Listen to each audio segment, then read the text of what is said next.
Mga sangkay, viral po ngayon sa social media itong D-test ni PBBM na pinag-uusapan nga po mga sangkay na siya lamang po yung naging presidente na gumawa nito mga sangkay na nagpa-drug test po ng paulit-ulit bago po siya naging presidente. Pag-usapan po natin ito mga sangkay.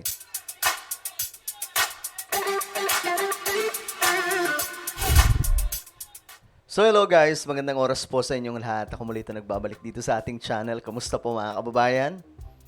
Mga solid sangkay? Ito nga mga sangkay, pag-usapan po natin itong matinding, pakalat-kalat ito ngayon sa social media. Marami na po ang nag-post, pero ito mga sangkay, may nahanap po tayo. Ito po ay isang D-test or drug test ni current President BBM. Bago po siya naging isang pangulo ng ating bansa. Paulit-ulit po siyang nagpa-test, mga sangkay. Pag-usapan po natin ito. Anyway, before we start guys, paki-subscribe po muna yung ating YouTube channel. Ayan, tayo po ay papalapit na sa 1.5 million subscribers. No? At ano na lang to mga sangkay?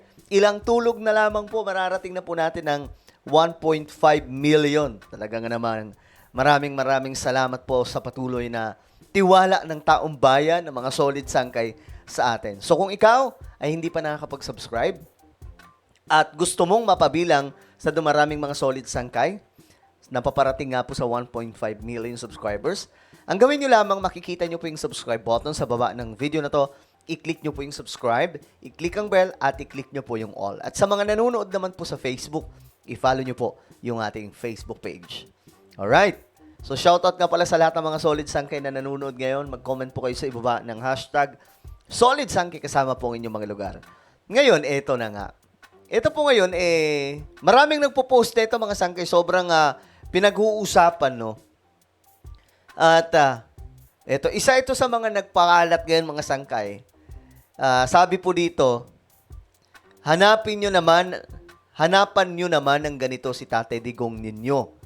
Kasi ilang beses siya hinamon ni Associate Justice noon, Carpio, na magpa-D-test nga po.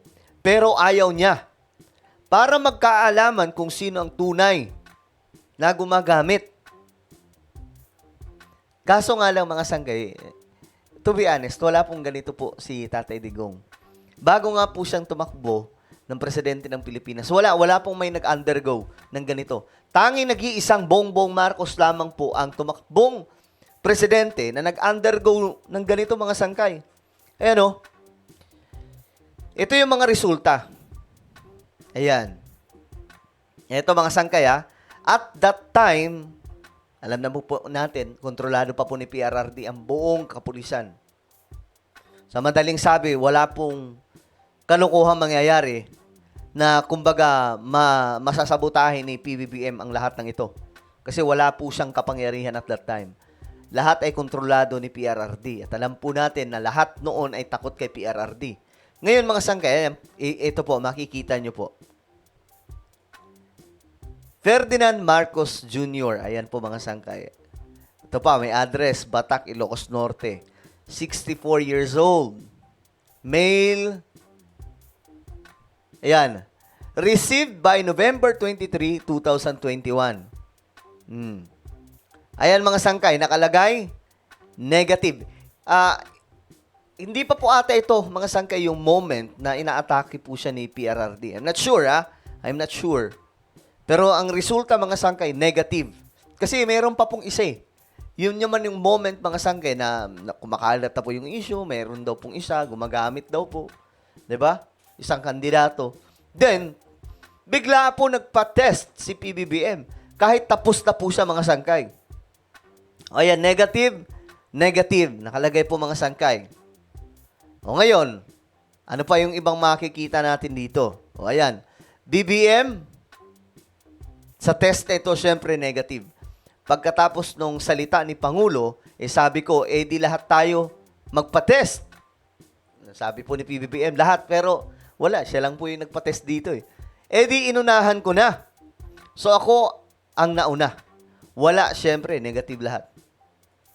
O, yan, mga sangkay. Actually, hindi lamang po ito. Mayroon pa pong isa na test dito. Hindi na po nakalagay eh. ito, parang ito nga po ata, mga sangkay, yung moment na inatake na po, no? Yung pangalan ni PBBM na mayroon daw pong kumakandidatong presidente na gumagamit. Pero may isa pa po, mga sangkay, maliban pa po dito. Kasi dalawa po ito eh. Magkasunod, no? Magkasunod na ginawa ni Pangulong Bongbong Marcos bago pa po siya maging presidente ng Pilipinas. Kaya mga sangkay, ngayon ng presidente na po siya, isa sa nakikita ko kung bakit hindi pinapatulan ni PBBM yung mga nagsasabi na, natatakot na magpa-test si PBBM kasi nga bangag, ganito, ganito. Tingin ko, isa sa dahilan ay dahil po, nagpa-test na po siya nung una. Wala na po siyang dapat patunayan. Okay? Ngayon, mga sangkay, isa sa dahilan din, syempre, presidente po siya ng Pilipinas. Hindi po pwede na mautusan ng kahit na sino lamang. Mga sangkay, kung babalikan po natin, ito, panahon po ni PRRD, okay, panahon po ni Tatay Digong. Tingnan nyo po ito. During the time of former President Rodrigo Duterte, umatras po si Tatay Digong. 2018, mga sangkay, yan po. Sinabi pa nga po dito ng harapan, mga sangkay, ni Harry Roque, no one can order the president. Walang sino man ang makakapagdikta sa Pangulo. Ayan o. Actually, marami itong mga sangkay. Marami itong balita tungkol dyan. Ayan, ito. Palace rejects D-test for PRRD. Sabi po dito, Malacanang. 2018 po yan ha. Ayan po, makikita nyo po yung date. Sino ba yung presidente nun? Malamang sa malamang, si Tatay Digong. December 6, 2018. Malacanang on Thursday said there is no need for President Rodrigo Duterte to undergo a D-test after being challenged yet again by opposition. Si Trillanes ang naka-highlight dito pero buong dilawan talaga, mga sangkay, yung nag-aano dito, nananawagan. Ngayon, mga sangkay, eto, balikan po natin yung sinabi po ni Harry Roque. Actually, ito po yung bagay na hindi po ma-explain. Hindi kayang ipagtanggol ng mga dilawang DDS. Bakit, mga sangkay? Aba, nagulat sila. Kahit pala si dating Pangulong Rodrigo Duterte ay hindi po nag-undergo. Hindi po nagpa-test. Ito yung rason ni Harry Roque, mga sangkay. Ayun po natin kasi paulit-ulit na lamang po yung issue na natatakot si PBBM na magpa-D-test. Pero ito, panahon po ni PRRD, ito yung sagot po ni Harry Roque. Ipanawagan po kasi si Senator Trillanes na kailan daw po kaya magpapadrug test ang mga Dutertes. Hindi ko po alam kung anong dapat na response dyan kay Senator Trillanes, no? Dahil marami naman talaga siyang sinasabi na hindi ko na nga lang pinapansin. No? Pakinggan nyo yung paliwanag ni Harry Roque kung bakit hindi na kailangan. Bakit ayaw ni PRRD mag-undergo. Hindi na pinapansin ng palasyo. No?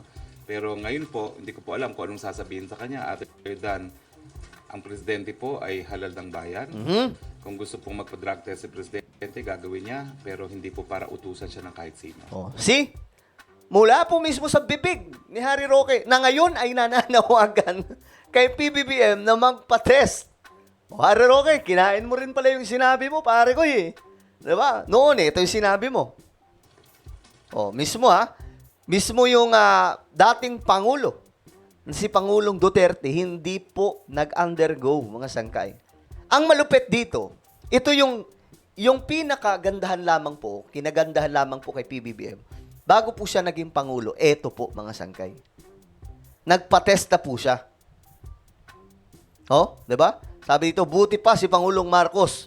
Kahit hindi pa ito presidente noong 2021, nagpa-test siya kahit alam niya na may posibilidad na manipulahin ang resulta para siraan siya sa publiko. Pero may tiwala ang Pangulong Marcos. Ngayon, mga sangkay, negative. Yan PBBM test negative. PBBM tested negative. Ngayon, mga sangkay, dito, ito yung hindi kayang ipaliwanag talaga ng mga dilawan. Yung bakit si PRRD, hindi nila kayang ipaliwanag to. Hindi din po nila kayang ipaglaban. Kasi even the former president, hindi po siya nagpa-test, mga sangkay, during his term nang siya po ay Pangulo. Kasi, ang sagot lang po dyan, simple, Kung ikaw ay Pangulo ng Republika ng Pilipinas, ba't ka magpapauto sa mga kumakalaban? 'Di ba? Kapag sinunod mo sila, uto-uto ka talaga. So, kinain din po ni Harry Roque yung kanyang sinabi. 'Di ba? Kinain din po niya mga Sangkay. Well, ano po ang inyong opinion? Just comment down below. Meron po tayong YouTube channel, Sangkay Revelation. Hanapin niyo po ito sa YouTube. Kapag nakita niyo na, i-click niyo po yung subscribe, i-click ang bell, at i-click niyo po yung all. Ako na po yung magpapaalam. Mag-iingat pong lahat. God bless everyone.